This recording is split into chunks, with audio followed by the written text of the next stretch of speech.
The coffee was still hot when Nolan Birch got the call that changed everything. He remembered that detail later. The way the cup sat on the edge of the nurse's station counter, steam curling up toward the fluorescent light, because it was the last ordinary moment he had for a very long time. He'd been at St. Margaret's Regional Hospital in Sudbury for 6 hours already, not as a patient, but as a father. His daughter Paige had broken her wrist, falling off a ladder at her apartment, and he'd driven the 40 minutes from Espanola without even stopping to change out of his work clothes. He was still in his paint-stained jeans when the nurse told him Paige was fine, just fine. They were wrapping it up. He could see her in about 20 minutes. 20 minutes. He'd walked down the hall to stretch his legs because sitting still had never been something Nolan was good at. He was 44 years old and had spent most of those years moving. Moving through kitchens, he ran the catering side of a small events company he'd built from nothing after his divorce. Moving between Espanola and Sudbury for Paige's school events. Moving through the low-grade loneliness that had become so familiar he'd almost stopped noticing it. His ex-wife Sandra had remarried 3 years after they split, and Nolan had told himself he didn't mind. He'd told himself a lot of things. The hospital corridor on the 3rd floor was quieter than the main floor. He walked it slowly, hands in his pockets, glancing at the room numbers out of habit. He wasn't looking for anything. He wasn't expecting anything. Room 314 had its door slightly ajar. He wouldn't have noticed except that a book slid off the edge of the bedside table and hit the floor with a sharp crack. And through the gap in the door, he heard a woman say, very quietly, "Oh, for heaven's sake." He stopped. The reasonable thing was to keep walking. This was a hospital. People dropped things constantly. There were nurses. There were call buttons. None of this was his concern. Nolan pushed the door open anyway. She was sitting up in bed, twisted awkwardly to look at the floor where the book had landed, and she couldn't quite reach it. She was wearing a hospital gown and had an IV line running into her left arm, and her dark hair was pulled back loosely. She looked, Nolan thought, like someone who was deeply annoyed at being in a position where she needed help. "I've got it," he said, "because what else do you say?" He picked up the book, The Stone Angel by Margaret Lawrence, and set it on the table. The woman looked at him. She had sharp brown eyes and the kind of face that suggested she'd spent a long time being capable and efficient, and not particularly interested in being looked after. She was maybe 40, maybe a little older. "Thank you," she said. "You don't work here." "No, wrong room, actually. I was looking for my daughter." He wasn't, exactly, but it seemed like a reasonable thing to say. "How did you end up on this floor?" "I took the wrong stairwell." She looked at him for a moment. "Sit down if you want. You look tired." He should have said no. He had paint on his jeans and coffee, waiting at the nurse's station, and a daughter with a broken wrist 20 minutes away. He sat down. Her name was Camille Beaumont-Ricard, and she said it the French way, Camille, with a precision that suggested she'd spent years correcting people. She was from Timmins originally, had lived in Ottawa for the past 15 years, and was currently in Sudbury because her sister lived here, and because her own hospital in Ottawa had, as Camille put it, seen enough of me. "What does that mean?" Nolan asked. She didn't answer right away. She adjusted the IV line the way people do when they're deciding how much to say. "It means I've been sick for a while," she said. "Kidney disease. I'm on the transplant list." He didn't say "I'm sorry" because something in her expression told him she'd heard it too many times and it no longer meant anything. He said, "How long have you been waiting?" 14 months. 14 months of waiting rooms and lab results and watching other people go home. He understood suddenly what she'd meant about the hospital in Ottawa, seeing enough of her. "Does your sister know you're here?" "She thinks I'm at a follow-up appointment." Camille looked at the window. It was November, and the sky outside was the specific gray of Ontario in late fall. Not dramatic, just present. "She worries." "I don't like people worrying. Seems like a lot to carry on your own. Most things are. He should go. He knew he should go. But there was something in the way she said it, not bitterly, not looking for sympathy, just stating a fact, that made him stay exactly where he was. He told her about Paige. Camille asked questions, good ones, specific ones, and he found himself talking more than he'd planned to, about the divorce, about the catering company, about the particular brand of competent loneliness that comes from building a life you're proud of and then going home to an empty house and eating dinner standing up at the kitchen counter because setting a place for one felt like admitting something. She laughed at that. Not politely, actually laughed. I do the same thing, she said. I told myself it was efficiency. That's exactly what I told myself. When the nurse knocked and told Nolan that his daughter was ready to see visitors, he stood up and realized he didn't want to leave. He wasn't sure what to do with that. It was good to meet you, he said, which felt entirely inadequate. You too, Nolan. He was almost at the door when she said, the book, by the way, it's very good if you've never read it. He hadn't. He looked back at her. She was already reaching for it, the IV line tugging slightly, and she looked entirely self-sufficient and entirely alone, and he thought, I'm going to think about this woman for a long time. He was right. He went back the next day. He told himself it was because he was in Sudbury anyway, picking up a supply order for the company. That was true. He also drove 15 minutes out of his way to get there, parked in the hospital lot, and sat in the car for a full 3 minutes trying to decide if this was strange. He decided it was probably strange. He went in anyway. Camille looked unsurprised to see him, which was either reassuring or disconcerting. He couldn't tell which. I brought coffee, he said. I didn't know how you take it, so I brought options. He set a paper tray on the bedside table, 2 cups, small containers of cream and sugar, a sleeve of those individually wrapped cookies that hospital gift shops sell. She looked at the tray, then at him. You brought options. I didn't want to assume. Most people assume. I know. He sat down. I'm not most people, or I'm trying not to be anyway. She took the coffee with cream and no sugar, and they talked for 2 hours. He learned that she was a Crown attorney, had been for 12 years before her health made full-time work impossible. She was 42. She had a daughter, Margot, who was 16 and lived with Camille's ex-husband in Ottawa.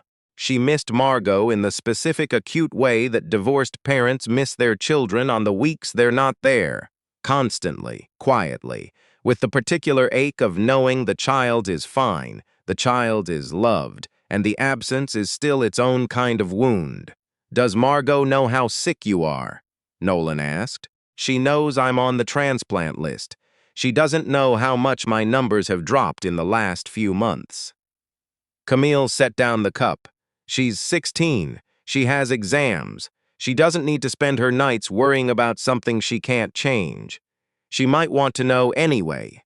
She will know when there's something to know. She looked at him steadily. You disagree. I think kids usually know more than we think they do. Maybe. She didn't say he was wrong. He didn't push it. He drove back to Espanola in the dark with the radio off, thinking about the way she'd looked when she'd talked about Margot. Not the careful, controlled expression she wore most of the time, but something underneath it, something tired and tender and very real. He went back Thursday, and the following Monday, and the Monday after that. He started bringing food, not hospital food, actual food, things he made in the morning before his first catering job. A container of mushroom soup, a piece of quiche wrapped in foil, roasted sweet potato with herbs still warm from the oven. Camille's sister, Veronique, caught him once, coming in with a bag from the car, and gave him a look that contained approximately 700 questions. I'm just a friend, Nolan said. She doesn't have friends who bring sweet potato, Veronique said. She does now. Veronique studied him for a long moment. She was smaller than Camille and softer around the edges, the kind of person who communicated entirely through her expressions. What her expression said right now was, "I don't know what to make of you, but I'm watching." "She won't ask for help," Veronique said. "She never has." "I know. Then why do you keep coming?" He'd been asking himself the same question. He gave the only honest answer he had. "Because she seems like someone who deserves to have someone show up." Veronique looked at him for another long moment. Then she stepped aside and let him through. The thing about Camille was that she didn't make it easy. She was not a woman who softened herself for anyone's comfort. She said exactly what she thought, with the particular precision of someone who'd spent years in courtrooms where words mattered. She pointed out when Nolan was being evasive. She told him once, bluntly, that his ex-wife had been right to leave if he'd really spent the whole marriage keeping himself at arm's length from everything, which was a phrase Nolan had used without quite meaning to, and which landed harder than he expected because it was accurate. "I'm not sure I like you very much right now," he said. "You'll get over it." She reached for the soup. "This is very good, by the way." "Thank you. You lead with food when you don't know what to say with words." "Is that a criticism?" she considered. "No, it's an observation. I lead with arguments. We're both compensating for something." He laughed despite himself. He hadn't laughed that easily in longer than he could remember. That was the thing he kept coming back to, driving home in the November dark. Not just that she was sharp or interesting or beautiful in that particular unself-conscious way, though she was all of those things, but that he felt more awake around her, more honest, like the parts of himself he'd gotten good at not thinking about had suddenly decided to become visible. He was afraid of that. He knew he was afraid of it. He'd built his life carefully, post-divorce, around the things he could control: the company, the food, the schedule, Paige's visits twice a month. He was good at those things. He was not as good at the other things. And Camille was sick. She was waiting for a kidney that might not come, and her numbers had been dropping. And there were evenings when he came in, and she was too tired to talk much, and he'd just sit there with the paper and read out loud. A review of a film. Neither of them had seen the hockey scores she claimed not to care about and always wanted to hear. Those evenings scared him more than the arguments. If you let yourself care about her, he thought, and then you lose her, what then? He'd held that question in his head for weeks, turned it over, looked at it from different angles, and he thought about Paige, who was 21 and optimistic and had told him once, years ago when she was still a teenager, "Dad, you're really good at being there for everyone except yourself." He'd been annoyed at the time. Children should not be that perceptive. He kept coming back. In December, Camille's health declined enough that her care team moved her to Ottawa.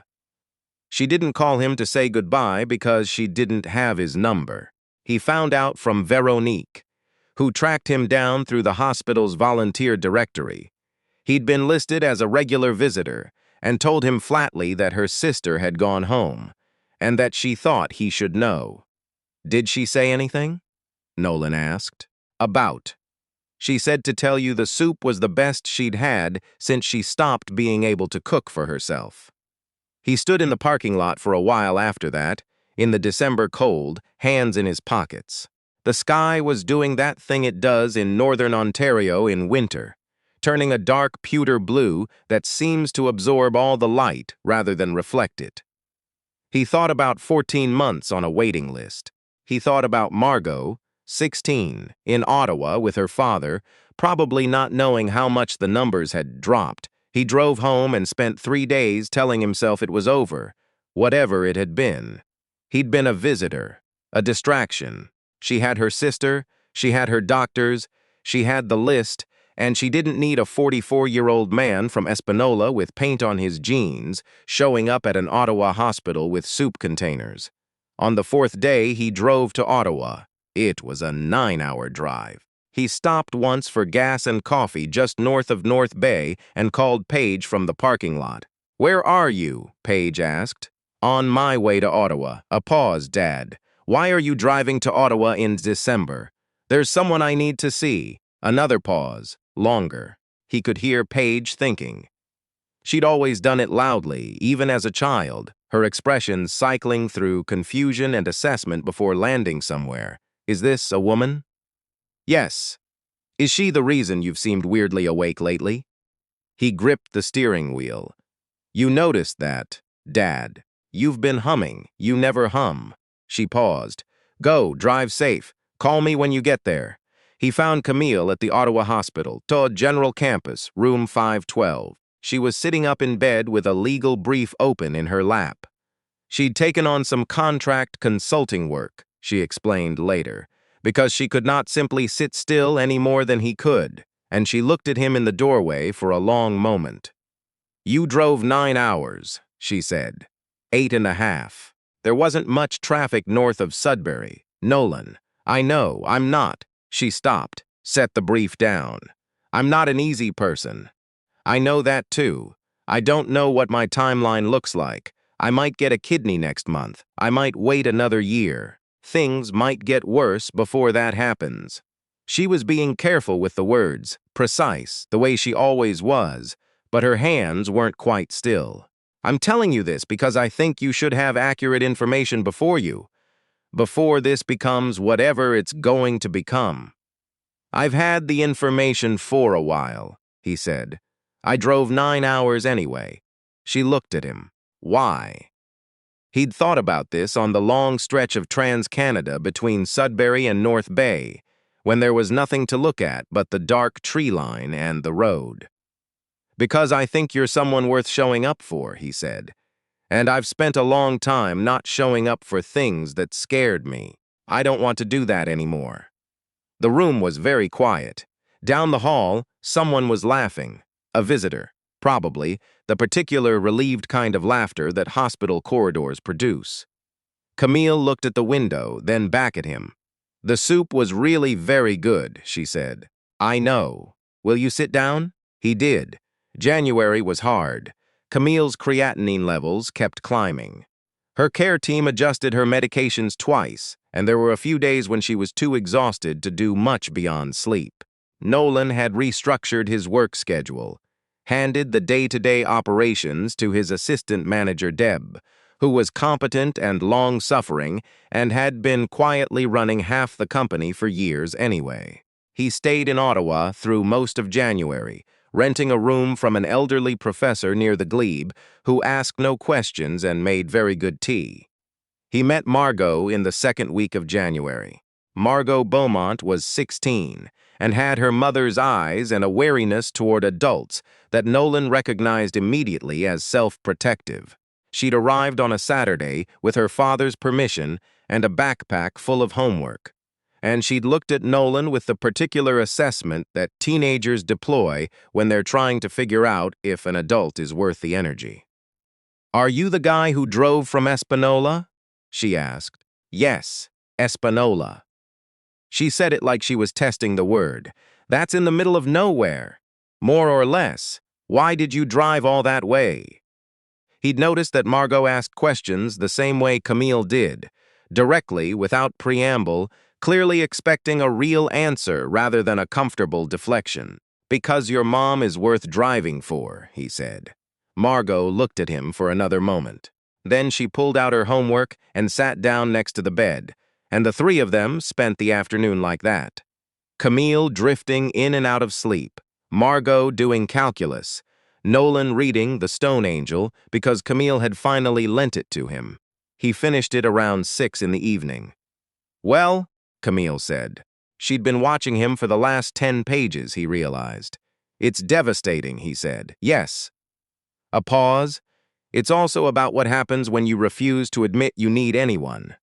She held his gaze. I've read it 4 times. He thought about that for a long time afterward. Margot warmed to him slowly, the way careful people do in increments, testing each one before moving to the next.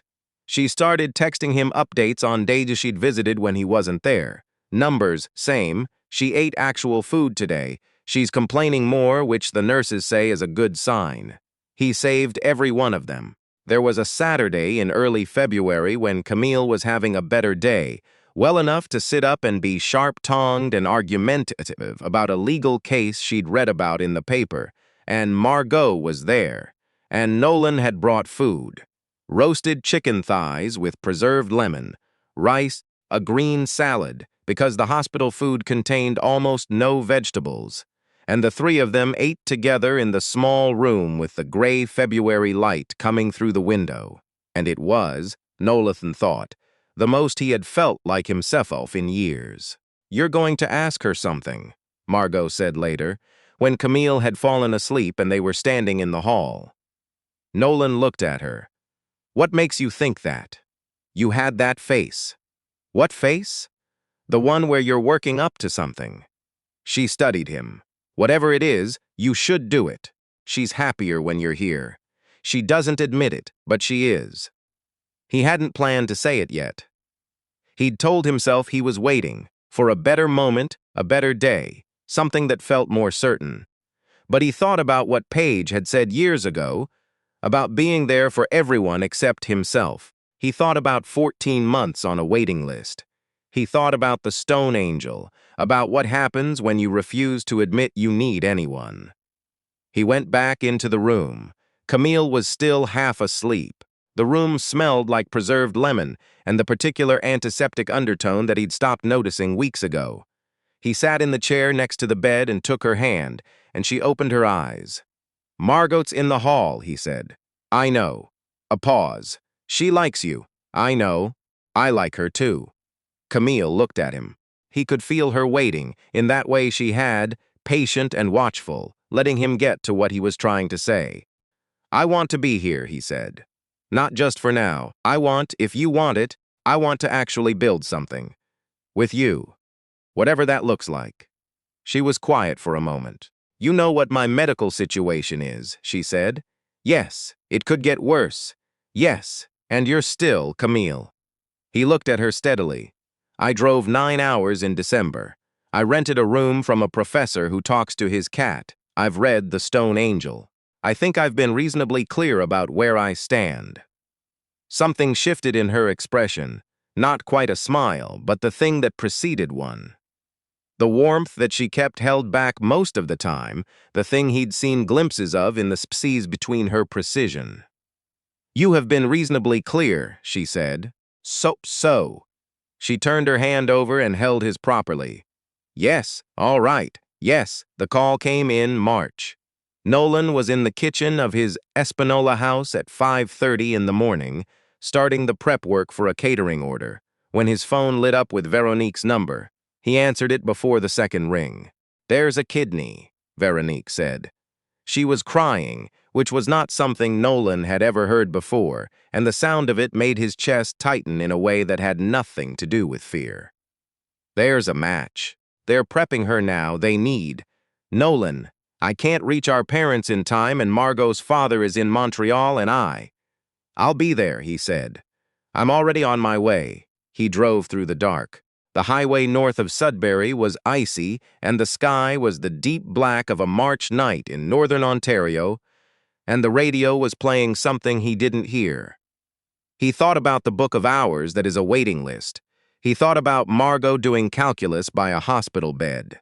He thought about Camille's hand turning over in his. He got to Ottawa at 9:15. Veronique was in the surgical waiting room, small and red-eyed and visibly relieved to see him. They sat together for 4 hours. They didn't talk much. Nolan drank bad coffee, and Veronique worked through a rosary she produced from her coat pocket. And at one point she put her hand on his arm without saying anything. And he understood that this was her way of saying thank you for being here, and also I'm glad you exist. At 2:17 in the afternoon, Camille's surgeon came to the door. "It went very well," he said. "She's in recovery. She'll be moved to a room in a few hours." Nolan sat back in his chair and looked at the ceiling and breathed. He called Paige first, because Paige had been texting since 7 in the morning in the particular anxious way she had when she was trying not to be annoying about worrying. Then he called Margot, who answered on the first ring. "Is she okay?" Margot said. "She's okay. It went well." A long breath. "Okay." A pause. "Okay." Another pause. I'm coming tomorrow. Your mom will want to see you. I know. Another pause and then, quietly, thank you for being there, Nolan. He didn't have a word for what that felt like. He just said, I'll see you tomorrow, Margot. Recovery took time. The body doesn't simply accept a new organ the way you might accept a piece of furniture. It has opinions about the arrangement, and Camille's body had been managing its own limitations for so long that the adjustment was slow and occasionally complicated. There were 2 setbacks in the first month, and each one was its own separate fear that Nolan learned to hold without letting it swallow him. He was there for both of them. By June, Camille's was well enough to walk in the hospital gardens. By August, she was strong enough to cook, a fact she announced to Nolan over the phone with a particular satisfaction that made him laugh. "What did you make?" he asked. "Roasted chicken," she said, "with preserved lemon. You stole my recipe. I improved it." He drove to Ottawa the following weekend. She was in the kitchen when he arrived, moving around with the careful deliberateness of someone who'd relearned her own body, and she turned when he came in and smiled at him. The full one, the one she didn't hold back anymore. He'd been seeing it more often since March.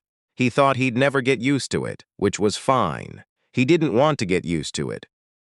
"You look well," he said. "I feel well." She said it with the particular quiet emphasis of someone who hadn't been able to say that in a long time and was still adjusting to the fact that it was true. It's strange, feeling well. Strange good. Extraordinarily good. She handed him a glass of water. "Sit down. The chicken needs 20 minutes. He sat. Margot arrived an hour later, back from a weekend at her father's, with the slightly disheveled look of a teenager who'd spent the bus ride finishing an essay. She dropped her bag at the door and came into the kitchen and assessed the situation. Her mother cooking, Nolan at the table, the smell of preserved lemon. And something in her expression settled in a way Nolan had been watching happen slowly since February. "Did you improve the recipe?" she asked Camille. "Significantly. Good." Margot grabbed a piece of bread from the counter and sat down across from Nolan. "She's been practicing all week," she told him. "She's been very smug about it." "I am not smug," Camille said without turning around. "You're absolutely smug." Nolan looked at the two of them, Margot with her mother's eyes and her bread, and her unimpressed expression, Camille with her back to them both and her shoulders lifted in a way that meant she was laughing but not admitting it, and felt something he didn't have an immediate word for.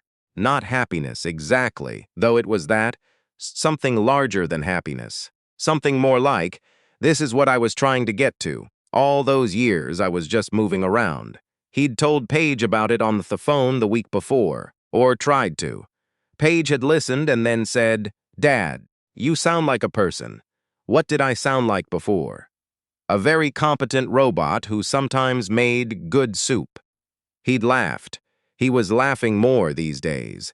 They ate dinner together, the three of them, in Camille's kitchen in Ottawa on a Sunday in August. Camille's chicken was, in fact, slightly better than his.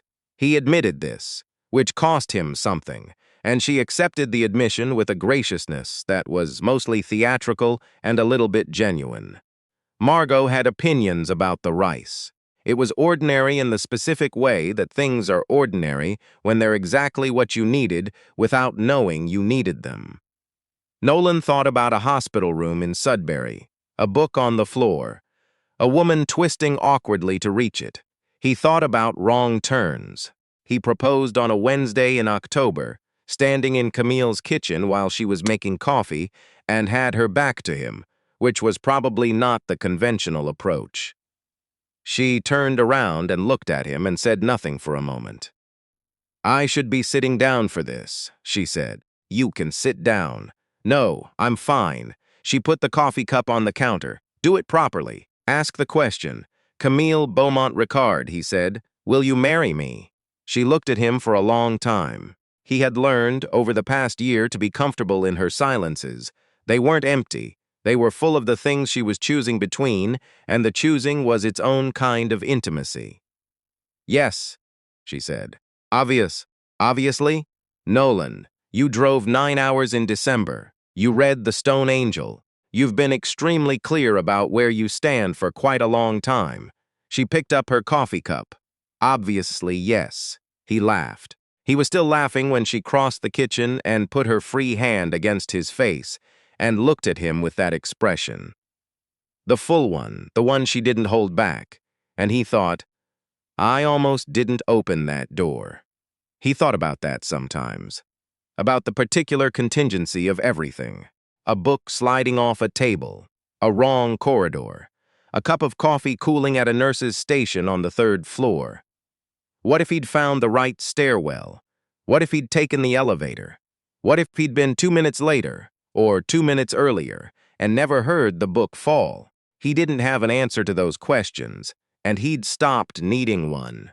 The wrong door had been the right door, and that was the kind of logic that doesn't hold up in a courtroom, but makes complete sense in a kitchen, on a Wednesday in October, with the coffee brewing in October, light coming through the window, and someone you love looking at you like she knows exactly what you're thinking.